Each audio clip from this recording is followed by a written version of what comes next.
Sometimes the best stories in golf aren't found on tour. You'll find them at the back of the range. And here's your host, Ben Adelberg. Thanks for joining me here again at the back of the range. I'm your host, Ben Adelberg. And yes, you know who that was. Mitch Phillips. Check him out, mpvoice.com. He does our voiceover work here and makes this thing look a lot better than it really is. Let me get this housekeeping stuff out of the way, and we will get to this week's guest. Make sure you subscribe at Apple Podcasts or Stitcher or Google Play, Overcast, anywhere that you get your podcast, you'll be able to find us. Just put in the back of the range. Also, we are on Instagram, so check us out there. And if you're out hitting balls or practicing or playing, go ahead and tag us. Let us know what you're doing. Got a great response from last week's episode, which was our first. Really glad to hear that everyone's enjoying it so far. None more so than my buddy Kyle over at the Florida State Golf Association, who sent me a picture of the podcast playing in his car with a text attached that said, "I've got nothing better to do." If that's not an endorsement, I don't know what is. So anyway, this week's guest is David Pezzino. He is the head coach of men's golf at the University of Connecticut. He got his start actually at St. Thomas University in Miami. Yep. He recruited me to play college golf. And despite that, he's had an excellent career through many different coaching stints. We're going to get into that. We're going to get into the instructors that he worked with. And I think he has a story or two about some other coaches at UCONN in some other sports.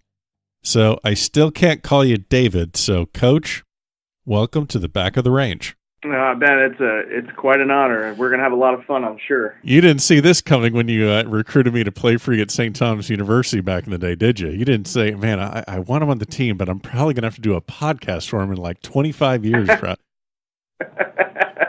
Well, I tell you, there's a lot of talent that I was listening to from about 30 yards away on a date night with my wife at the Nicholas driving range in Fort Lauderdale, right off of 95 there. And there's this dude who's like, looked to me like you were like 6'7", just hitting missiles over this range, and my driver wasn't getting halfway up the net, and you're launching balls out of this place. So I had to go in and see for myself if you were legit, and you most certainly were. That was a lot of fun.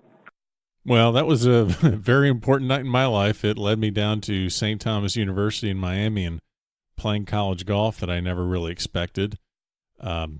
Let's get started here. So tell me a little bit about your beginnings in the game of golf as a junior player.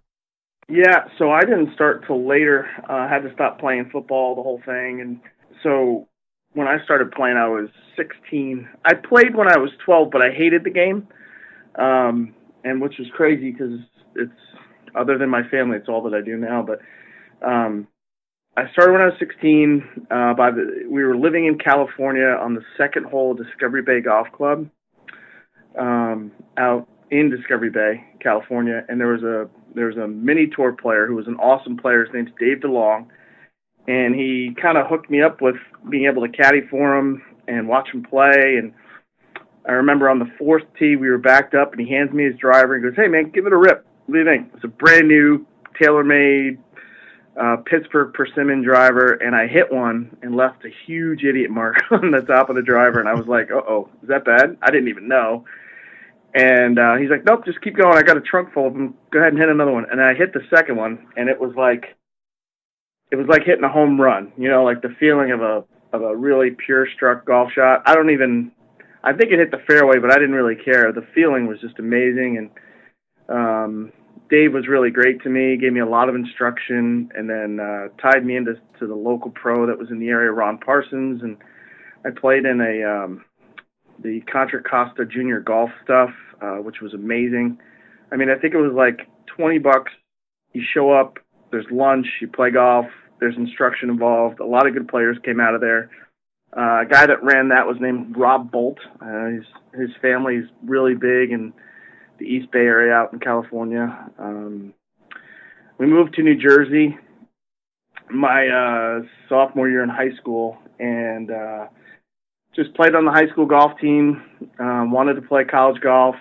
To make it worthwhile and to take care of my academics, I went to a community college Played at two different community colleges, Bergen Community College, which was an amazing thing. I think that's where I found out I wanted to be a coach. Played for a guy by the name of Doug Yenny, and he was great. We went to the national championship with a Division III junior college. He set up tournaments with teams that, were really good, and just learned how to compete under Coach Yenny. And we moved to Florida and had the opportunity to play at Broward Community College.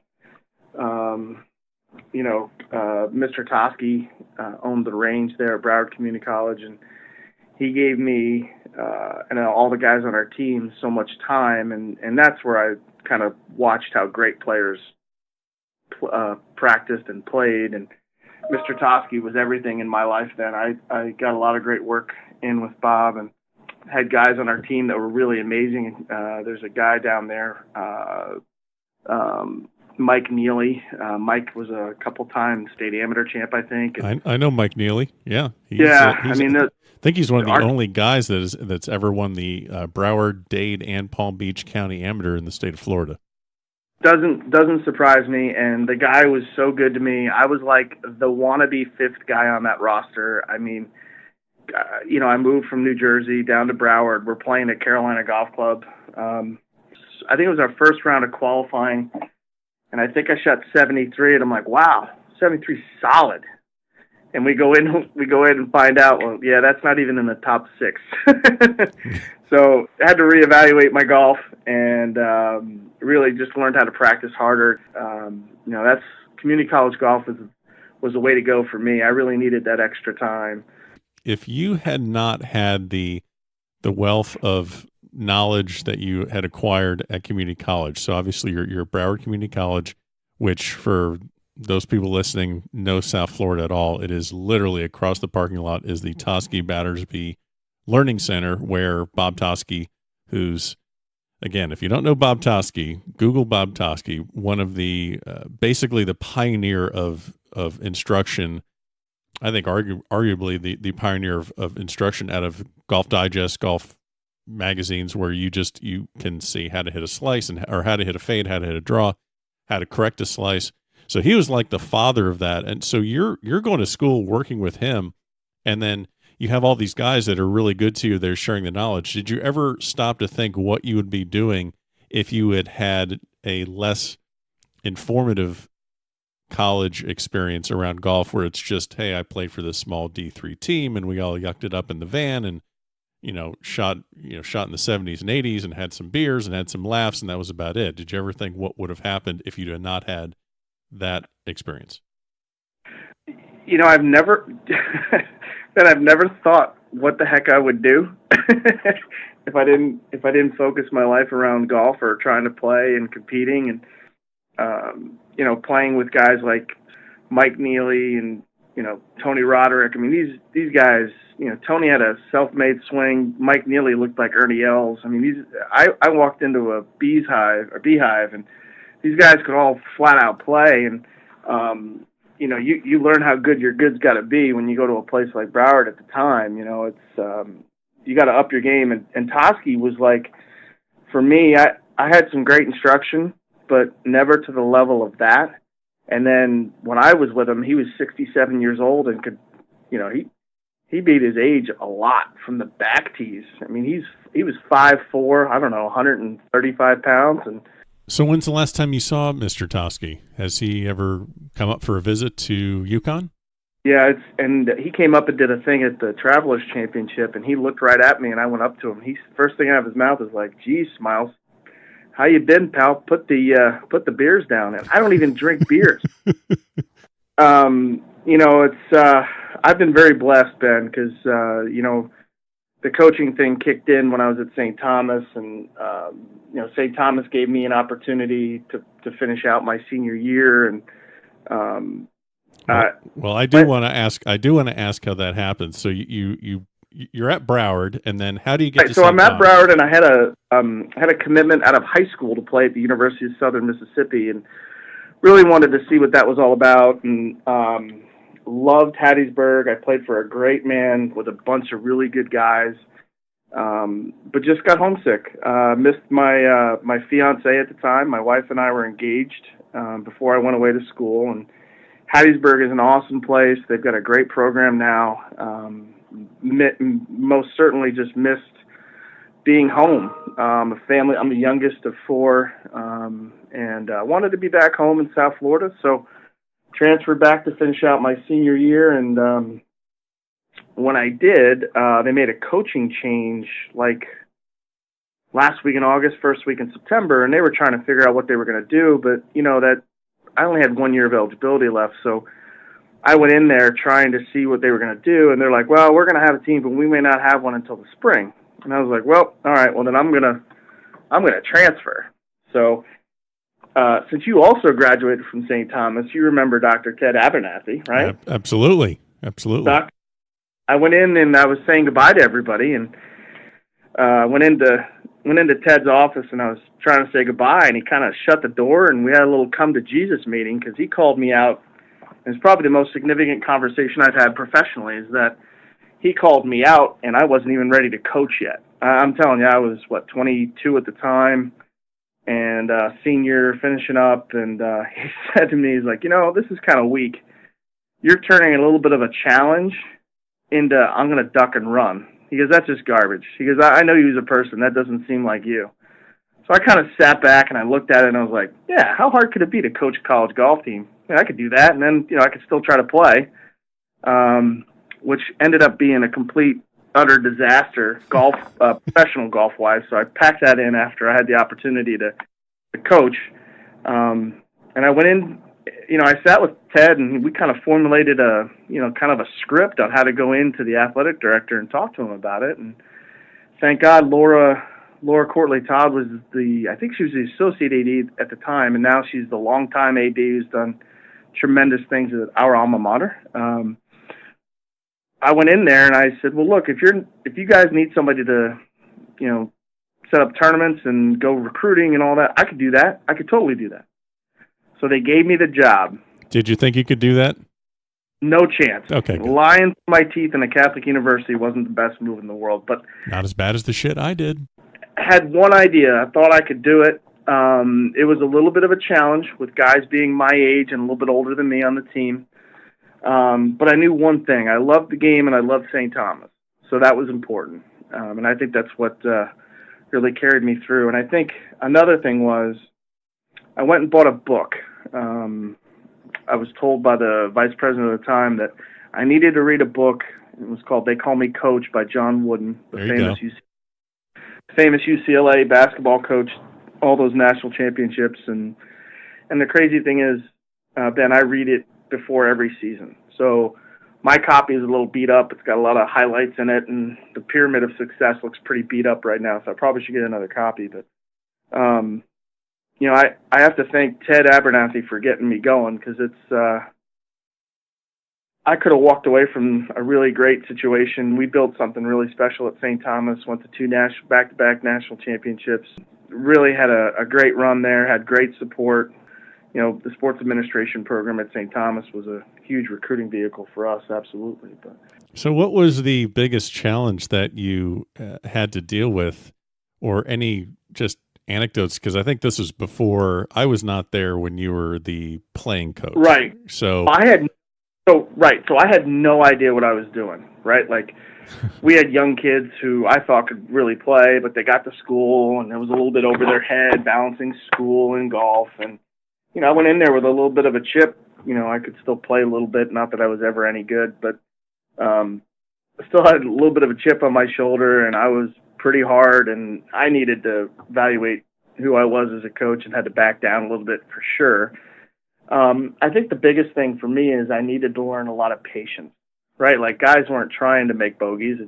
That's how golf is. And I was equally as tough on myself as a player, so I kind of eased into that and understanding of that a little bit better as I got older and matured a little bit. But, 23 years old, student head coach, 21 years ago, or, more than that now. But it was just a tremendous learning experience for me. We had to fundraise a lot of things, and, it's just how it goes. You're at a small school, and You trying to have a great student golf athlete experience for the kids, and you got to do certain things. If you ever want to get into coaching, I think an advantage in coaching at any level is learning from a smaller division school where you're not handed everything. So you're at St. Thomas, you're working through, you were there basically coaching for 3 years, and your next stop, you moved on to Florida International, also in Miami. How did that come about? And now this is to coach the women's team. So you're going from coaching a lot of the same guys you're on the team with previous years, and a lot of guys that are pretty much your same age. Cause I think, I was about, 20, 21, 22 years old. You're about 3-4 years older than me. So you're coaching pretty much your contemporaries, your first coaching gig, and now you're going to coach the girls over at FIU. How did that come about, and did you have any hesitation in taking that job? Well, I knew I wanted to coach full time, and I didn't think that the St. Thomas would ever burgeon into a full time position. And it's just the way it is. That's how that goes at a small NAIA school. And I wanted to be, a goal of mine at that time was to be a director of golf. So I wanted to have coaching men under my belt and then be able to have the background of coaching women as well. And, that was an awesome experience for me. Working from 96 to 99 at St. Thomas, and then taking over the women's team at Florida International in 99, of August of 99, and just learning how to be a better coach, a better teacher. That was a big deal for me, for sure. And at that time, so you're down there at Miami, and you're also working for Jim McClain at his school in Doral. So you're balancing both. So you're trying to coach these girls and then also putting in time teaching. How did that opportunity come about? That job at FIU materialized in like the midsummer, and when I took over the job there, we had a great group of young ladies to work with that were already there. That was a pretty gosh darn good team. So, the talent level was really high, and they were a lot of fun to work with. About a year into FIU, I had applied to work for the Jim McClain Golf School in kind of their developmental role as an assistant professional. And, I sent in applications 3 times and got a note back, hey, we filled the position. So I was like, wow, what do I got to do? I know these guys. What do I got to do? I've set up tournament courses where Chris Tolson shot 62 or 63 on. I got to be able to talk to somebody over there about getting a job. And, it's the bottom of the barrel, right? You're fixing divots, repairing bunkers, sure, picking up keys, setting up lessons, and it's to me, it was some of the best education you could ever get about, one, working hard, 2, just instruction in general. If you look at who came out of that group that I went with, that I got a chance to work with, I worked with guys like John Bierkin, who ironically is a UCONN grad. He's, a top instructor in 2 darn states, in my opinion. I know it's Pennsylvania, but he works at Aronimink and Old Marsh. John Webster's got an academy out there in Palm Beach, and I was really blessed. I worked with so many guys and ladies that were just giving of their time and giving of their knowledge, and it was hard work. We were expected to work 6-7 days a week, 6 days a week, and on the 7th day you were supposed to go watch somebody else, teach and help out. And I was blessed because we had such a great crew that just happened, and our team practiced. We were blessed enough to be able to practice at Doral. So while my team was finishing up and doing their own work, I could go help out and close down the superstation and the building and everything. So and that's, very well said. It sounds like it sounds like you're pretty much just sleeping at the range at Doral for a few years, with the amount of time you were spending there. We'd start at 6:30 in the morning at Doral, And, I'd have to do paperwork and FIU work during the night or like at lunch or something. And then I'd work till 2, and then I'd meet my team at practice. And you can imagine Miami traffic. So a lot of the times I'd meet them as they're finishing their warm-up, and we'd do work and go play. And then sometimes I'd be able to go back and help finish closing up and that type of thing. And, it was... And what would you say is the biggest difference between teaching college men versus college ladies? Is there a difference? Like what? Yeah, you know how many times I get that question? This is the first time, for the purpose of my podcast, this is the first time anyone's ever asked that. I get that all the time, and I'll tell you what. I don't have a difference, because elite players all want to be coached up and they want to compete, right? Like, there's really no difference in my opinion. There's some things you got to be, you got to think through some things on how you say things sometimes to both parties. But other than that, they just want to be coached up. They want discipline. They want structure. And, as long as I learned a lot of that stuff, I became a better coach. And I'll tell you, learning how to break down a golf course differently was a big deal for me as a women's coach, because I was always thinking about a 7,200-yard golf course instead of a 62 or 6,300-yard golf course. And, I could tell you a lot of my women players didn't lose a lot of golf balls. They hit it really straight. And guys, on the other hand, you can go through a couple sleeves of balls. Yeah, that sounds like me. Yeah. Especially when you were a pup. Oh, yeah.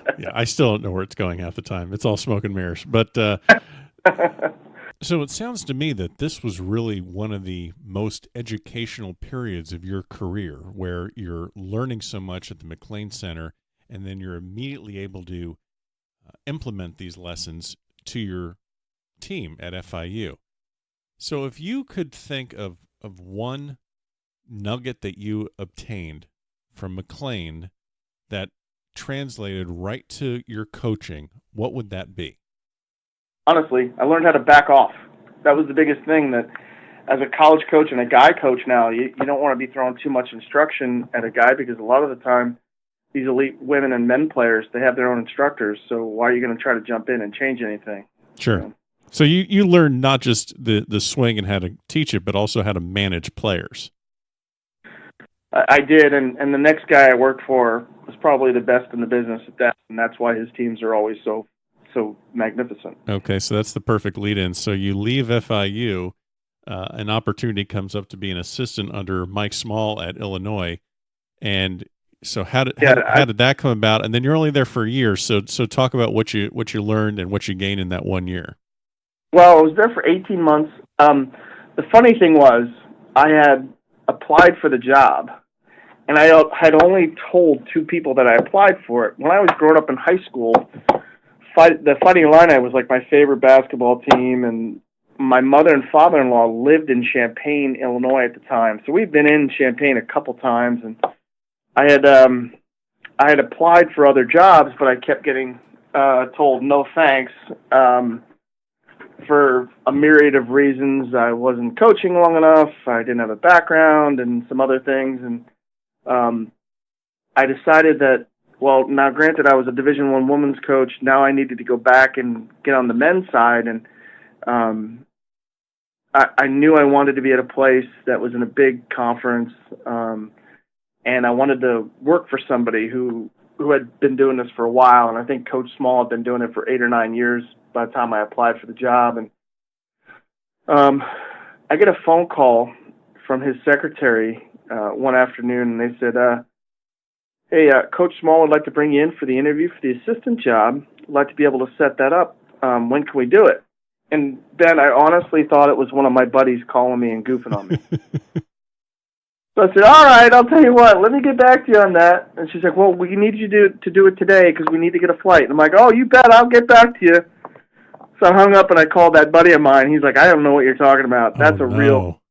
Oh, I'm like, oh my God. And I couldn't get his secretary back on the phone for a while, and I felt so bad. I'm like, there's no chance I'm getting this job. And so despite your unorthodox strategy to getting the job, not believing the guy's secretary, it sounds like he was pretty impressed with your coaching background. He was. He liked the idea that I had been a head coach, and he liked the idea that I had a teaching background. And, he was, I think, the really like mind-boggling things. Like, he's a good player, right? Like, he's played in so many tournaments. We went out to the Orange and Blue, played the back nine, and this is the first time I've ever seen anything like this. It was his dad, myself, and one other guy. And the kid on the team who was there taking summer classes, he's like, I'm going to kick your butt, Coach Small, and Coach P, I'm going to beat you too. And the kid's talking tremendous amount of trash. And I don't know what I shot. I don't remember what the kid shot. I know what Coach Small shot. It was like 31 or 32, and he hit 2 flag sticks, Ben. We didn't hit one range ball. How about that? He shoots 31 or 32, and I'm going to the 10th hole going, hey, Coach, we're going to finish this? He's like, nah, let's go get some wings and talk about the week. And I was like, oh, okay. You just shot 4 or 5 under. Okay, all right, okay, all right, sounds good. But, he's one of those coaches that everybody asks me about, like, what's the secret sauce? And, first of all, if I ever said anything that was proprietary towards the Illini, I think Coach would kill me, but I most certainly won't. But I'll tell you this, he works harder than everybody else. He is a lot smarter than everybody else, and he's played on tour, and I think those things really go a long way in coaching. He's just a really great guy. And, he was able to identify talent. I remember I went out to watch Scott Langley as a sophomore, and I didn't see what Smalley saw until I looked at some more video, and I was like, wow, this is going to be special. And, proof's in the pudding, I guess. And then Langley was a freshman, I think, in high school. No, sorry, Guthrie was a freshman, I think, in high school. And the same thing. He's like, hey, I need you to go look at this guy. And I was like, oh, yeah, he's pretty good. I wouldn't say he's a world beater. And then now those guys are multimillionaires. So there you go. There you go. So you spend the year and a half there at Illinois. How do golf coaches get hired? It's not like you're going in there and saying something original like, well, my vision for this team is that we're going to get the ball in the hole quicker. I mean, that's the goal of every golf team. I can understand a football coach saying, well, I really believe in a 4-3 defense, or I really like to run the ball. And they might say, the AD says, that's really not what we do here, or I have a different vision. How did your vision of what you wanted to do at Connecticut, do you think, get you the job, as opposed to maybe you not getting the job at other places that you may have applied for? I think a lot of it has to do with the background, because I think what young coaches don't understand is that it's not what you have on your resume, it's where you've been, and athletic directors know people that you've worked with or worked against, right? Like, oh yeah, this coach, this athletic director, Jeff Hathaway, knew Rick Mello, which was the AD at Florida International when I was there. And he talked to Rick about me, and he and Rick had a great conversation. That's what I found out when I came in for my interview. And, I think a lot of it has to do with player management because, Division 1, 2, and 3 college players are really good golfers. So it's all how you manage the environment, right? If you're coming in and you're a taskmaster and the kids don't respond and you're still a jerk to them and they're still not responding, you're probably not going to be at that certain place for a very long time. Of course. And I think that goes for any sport, but most certainly golf, because the men and women will just tune you out, right? Like, they can only just take so much of, why did you shoot 75? I mean, that's horrible, which, it's not like they were trying to shoot 75, right?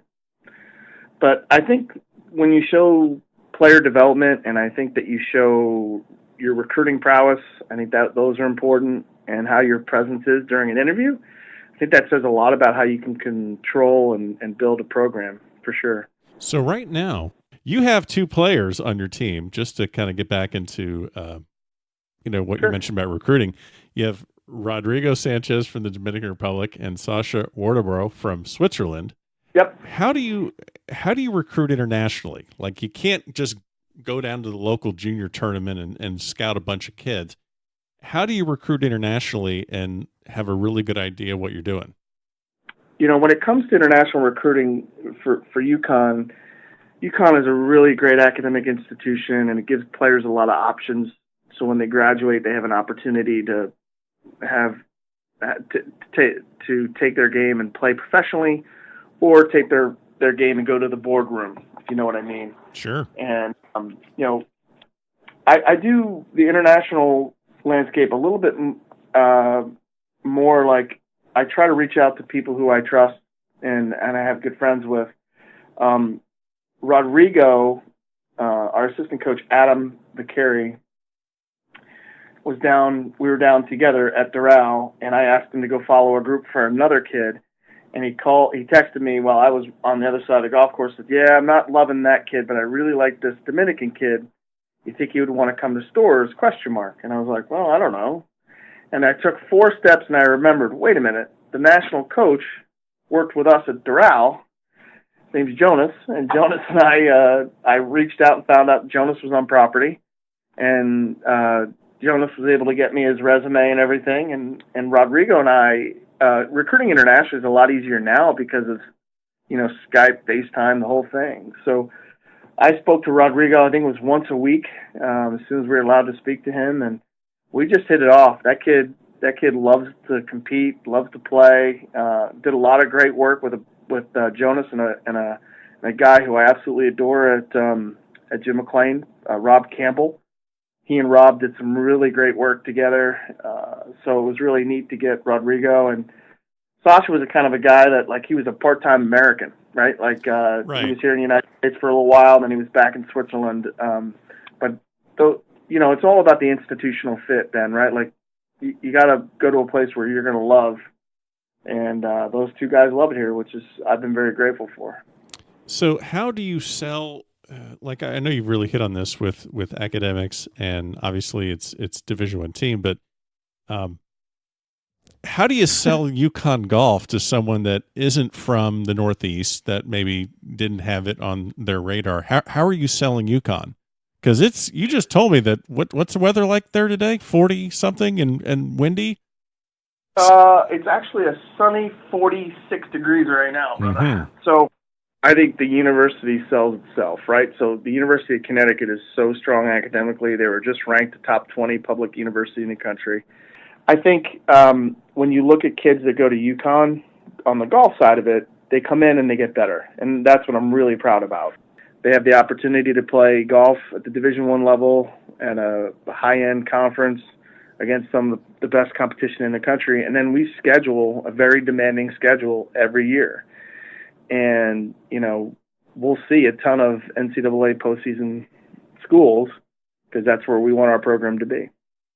So when you're around a lot of, I'm sure you're doing a lot of local recruiting at junior tournaments, AJJ events, and then obviously, the U.S. Junior and all the USJ events, the USAM, you're probably running into lots of kids, and that means lots of parents. And I'm sure you're seeing the good things and the bad things. If you just had any advice you can give to the parents of a junior player that clearly is doing well, that's looking to play in college, what have you seen that's really good, and what have you seen that you would advise against? Well, I think now what you see for junior golfers is you see there's so many more better players, right? The instruction's better, the fitness is better, the nutrition's better. So there's so many good kids. I think everybody needs to hit the brakes and kind of realize that there's a place for every kid who plays junior golf, and it may be, I don't know, maybe, a university in Maine, or it may be a small NAIA school in Miami Gardens, Florida. I don't know, but I think everybody just needs to do their research, take their time, and understand that, try to go to a place where you can play, where you can go in and have the opportunity to compete. I think that's a big deal. And I think what people get bent out of shape about is like, oh, my kid got a full ride. And well, just on the men's side, there's only 4.5 scholarships.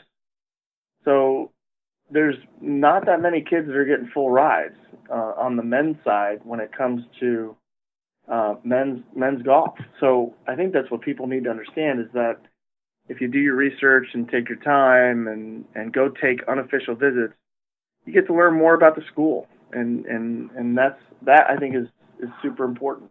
I think that's really, really important.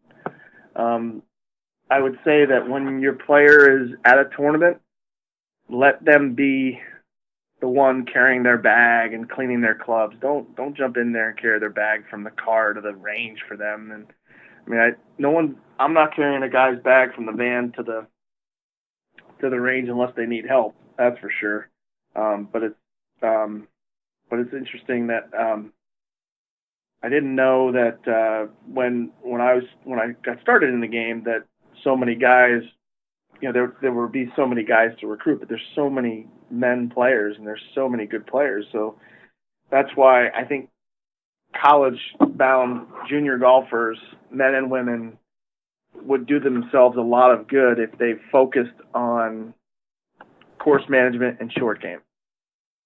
Well, that sounds like excellent advice for any junior looking to play at the collegiate level. Let's switch gears a little bit. You have another team on campus, ladies basketball, that seems to do well every year. I'm sure you know their coach, Gino Auriemma, pretty well. Give me a good story about Coach Auriemma. So he came up on a game day one time in our indoor facility, and I think it was a decent game. I remember coming into our indoor facility, and he's in there chipping and putting with some of the guys that were finishing up. he's grinding away with our team, and I'm just watching this, and I just leaned over to one of the kids, and I'm like, you guys are having a short game competition with a Naismith Hall of Famer. And the kid's face turned white, and the kid really couldn't do anything for the rest of the afternoon against Coach. But he's competitive in anything he does. And so this might be a dumb question. Won't be my first and won't be the last, obviously. But we see Coach Auriemma on TV just winning basketball games all the time. What kind of attention does he get on campus? Does he just walk freely around and people say hi? What's that vibe for someone that's not, I'm not there? What's it like as someone that's there at the campus every day? Let me tell you something. In the state of Connecticut, that guy is probably more beloved than anybody ever. And, when it comes to that fan base, fortunately I work for a place that's got two coaches that are part of the Naismith Hall of Fame, and then another player, Rebecca Lobo, who was just inducted to the Naismith Hall of Fame. But Jim and Gino built Gamble Pavilion, so they're both beloved, godlike people here. All right, I know this is going to be tough, but just try and pretend to be impartial here. What do you think of Coach Auriemma's golf game? The thing about it is, he's 62, 63. He's takes a lot of pride in his golf, man. I tell you, and it's fun because the kids really relish the opportunity to have a Hall of Famer chipping and putting and using TrackMan. And sure. I wear him out privately about questions about how to be a coach. I mean, I think he's pretty good at it. And now, time for a quick bucket. Well, Coach, it's time for the quick bucket. Really appreciate your time and all the insight you provided to us. Just a couple kind of off-topic questions, but fun ones we ask all of our guests. So the first one for you is this. Jack Nicklaus' victory in '86 at the Masters or Tiger Woods' 5th green jacket? Which would be the bigger victory? Yeah, Jack was 46, man. I don't know. That's a great question, Ben. Jack's 46 years old, playing with a putter that looks like he got it out of the lost and found bin. The McGregor MT response. The response, yeah. But I've watched the '86 Masters a ton. I think Tiger can come back and win a couple majors. Because if you look at the golf swing that's been out there on the internet, I don't think a 5th green jacket's going to be it for Tiger. And so you're believing everything you see on the internet. I'm just kidding. let me just say this. Let me say that. Yeah, I guess you could put that on me there, Ben. But I think there's a whole generation of junior golfers that don't know how great Tiger's good really was. And that's terrifying. Oh, yeah. Because that means we're old. That's what that means. Well, yeah, that too. But, like, what did he go, 3 years without missing a 3-foot putt or something like that? I mean, that's absurd. And, like, how long was he number one in the world? And the one year he was like 75 under par on par 3 scoring. The next guy was like 11 or 15 under. I mean, he's beating players on par 3s by 60 shots. So I think Tiger is going to come back. I really, and people laugh at me when I say this. I think Tiger still has something left in the tank. I know that the young guns are the young guns, and nobody's scared of that any longer. But I think once he gets a little taste of what he is and who he is and what he's done, I think the world of golf is going to lose its mind, and the internet's just going to shut down. But I think Mr. Nicklaus winning in '86 was just absurd, right? 46 years old. Everybody was counting him out. I mean, that was pretty unbelievable. 31 on the back, was 31, 32 on the back nine? 35, 30. 30. My bad. Sorry, Mr. Nicklaus. But, and he held off some pretty, some Hall of Famers in that whole process. But, I'll go with Jack's 86. Okay. Fair enough. So the other one I wanted to ask you real quick is, you can give a major championship to any man, any woman, alive or dead, whether they don't have a major or whether they have 18 majors. You can give any major to anyone. I mean, you can't give one to, like some chop, like a Willie Spicer or something. You got to give it to Well, a couple months back I would have said Sergio. Okay. But he took me off he took care of that one. I would say Lee Westwood, a British Open at St. Andrews. That's a real good one. Nice. That guy played some phenomenal golf, and it just didn't happen for him, which unfortunately our game is losing more than you win. He's at the top of the list also of guys you want to have a beer with. I mean, he's right there, so... Yeah, him and Darren Clark, I bet, right? Yep, him and Darren Clark. I don't know if you'd survive that. I'd probably be okay with that. I don't know if. Well, I don't drink, so that would be the problem. Yeah, you'd be the Uber driver. So that'd be perfect. That's okay. I was a great designated driver forever. I'd be glad to do it. Perfect. Well, Coach, this was fun. I really appreciate it. Definitely been fun. But good luck. Good luck for the upcoming season, and we'll definitely keep an eye on UConn and hopefully see at the NCAA's at the end of the season. And thanks for doing this. Yeah, go Huskies. And that will wrap up another week here at the Back of the Range Golf Podcast. Thank you very much to our guest this week, David Pezzino, head coach of the UConn Huskies. Best of luck to him and his team as they make their way towards the national championship. Again, follow us on Instagram at the Back of the Range. Make sure you subscribe at Apple Podcasts or wherever you get your podcasts, Google Play, Stitcher, Overcast, all that stuff. Leave some reviews. Let us know how we're doing. And shoot me an email, ben@thebackoftherange.com. I answer pretty much all of them. Yeah. So have a great week, and we will see you again next week at the Back of the Range.